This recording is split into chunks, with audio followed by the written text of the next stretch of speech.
السلام علیکم۔ 5 منٹ کا مدرسہ۔ ربیع الثانی۔ بنی ہاشم کا بائیکاٹ اور 3 سال کی قید۔ کفار مکہ کے ظلم و ستم اور روک تھام کے باوجود اسلام تیزی سے بڑھتا رہا۔ یہ دیکھ کر کفار مکہ نے تدبیر سوچا کہ محمد صلی اللہ علیہ وسلم اور ان کے خاندان کا بائیکاٹ کیا جائے۔ لہٰذا سب نے آپس میں مشورہ کر کے ایک عہد نامہ لکھا اور اسے خانہ کعبہ پر لٹکا دیا۔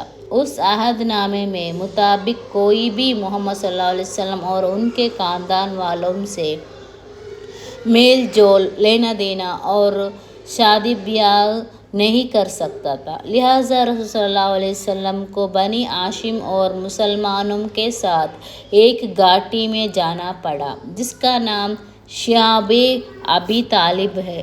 یہاں ان لوگوں کے 3 سال کا زمانہ گزارا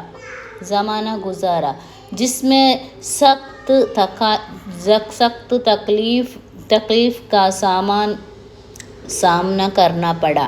بھوک و پیاس کی شدت کی وجہ سے ببول کے پتے تک کھانے پڑے۔ جب بچے بھوک و پیاس کی وجہ سے روتے سسکتے اور کفار مکہ اس پر ٹھٹے اڑاتے۔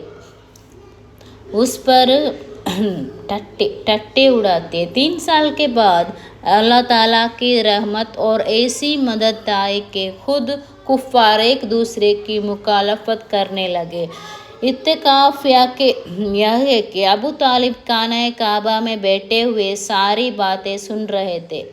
وہاں سے اٹھ کر کفار کے سامنے آئے اور کہا، رات محمد صلی اللہ علیہ وسلم نے مجھ سے کہا، عہد نامے کے سارے الفاظ دماغ چاٹ گئے ہیں، صرف بسمک اللہم بطور عنوان باقی ہے۔ جب عہد نامہ دیکھا گیا تو حرف بہ حرف آپ صلی اللہ علیہ وسلم کی بات سچ نکلی اور کفار کی گردنوں شرم سے مارے جھکے گئے۔ اس طرح عہد نامہ ختم ہو گیا اور محمد صلی اللہ علیہ وسلم نبوت کے 10ویں سال شعب ابی طالب سے نکل کر مکہ میں آ بسے۔ حضور صلی اللہ علیہ وسلم کا معجزہ، قباء کے کنویں میں پانی کا بھر جانا۔ حضرت انس رضی اللہ عنہ ایک مرتبہ قباء تشریف لے گئے۔ وہاں کے لوگوں سے پوچھا، کنواں کہاں ہے؟ لوگوں نے بتلایا۔ یہاں پہنچ کر دیکھا تو فرمایا، ہاں یہ وہی کنواں ہے جس میں لوگ اپنی ضرورت کے لیے پانی لے جاتے تھے تو پانی بہت کم ہو جاتا تھا۔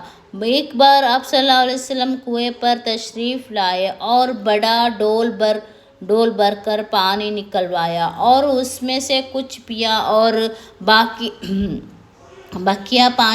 بقیہ پانی سے یا تو وضو کیا اور پھر اس میں اپنا مبارک تھوک ڈالا اور پھر فرمایا، اس کو کنویں میں ڈال دو۔ حضرت انس رضی اللہ عنہ فرمایا کہ اس دن سے پانی کبھی کم نہیں ہوا۔